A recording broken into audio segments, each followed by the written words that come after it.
Seragamu copot ketiga iki. Ora sedeng. Apik. Apik.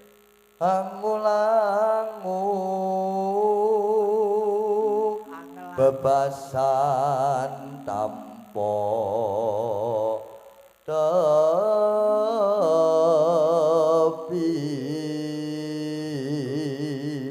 Kok ndak kedalu angelangut, orang ngelamut. Ngelamuti apa kowe? Ayo. Terus e. Nara base meka mendung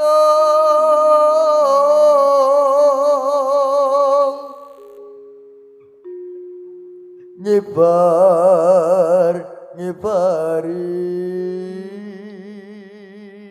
jagat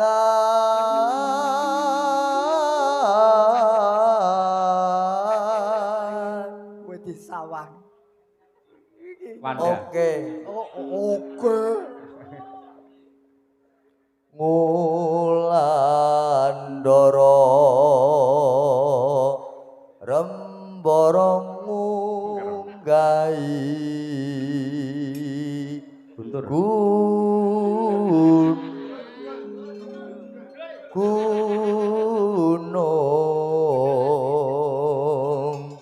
angel lah ya iki late Ngunggahi bedor.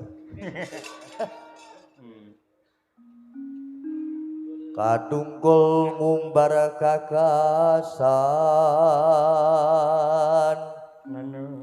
satemaki dinawa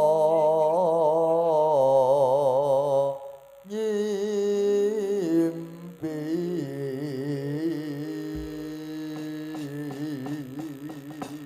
Nggih, matur nuwun, Mas.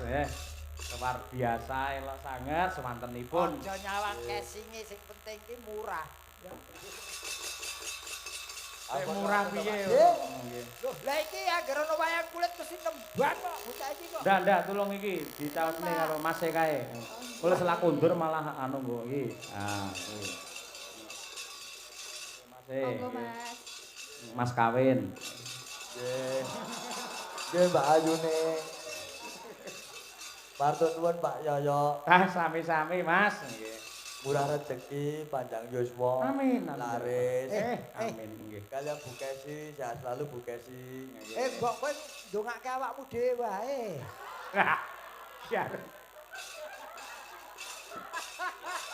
Lah doa sing apik ora mung nggawe awake dhewe malah kanggo piyai akeh malah apik kok. Oh, nganu ya balik kowe ya bener Dan.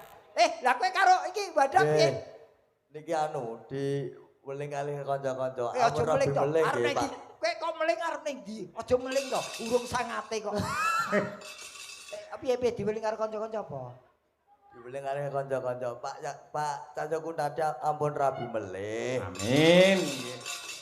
Sing meling sapa kanca-kanca ngendi? Niki jajahe kula niki. Lah ngapusi. Sak rombongan karepe awon rabuneh malah ora. Tambah laris.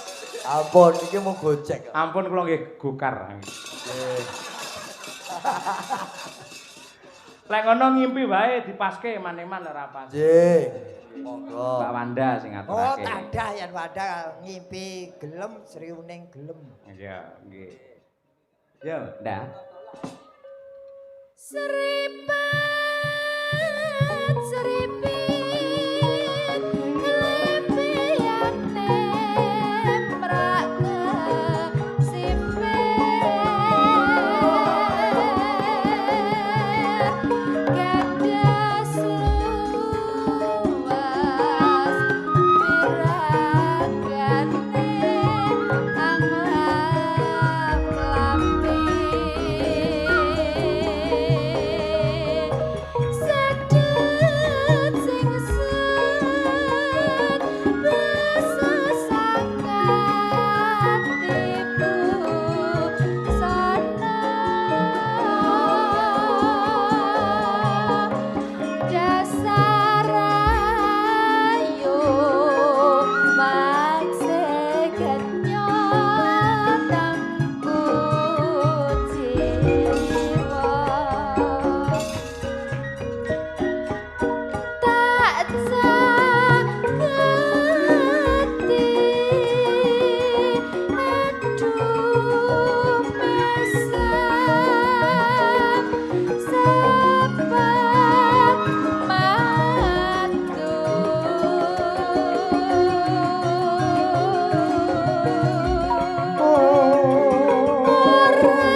kasih Mbak Wanda Am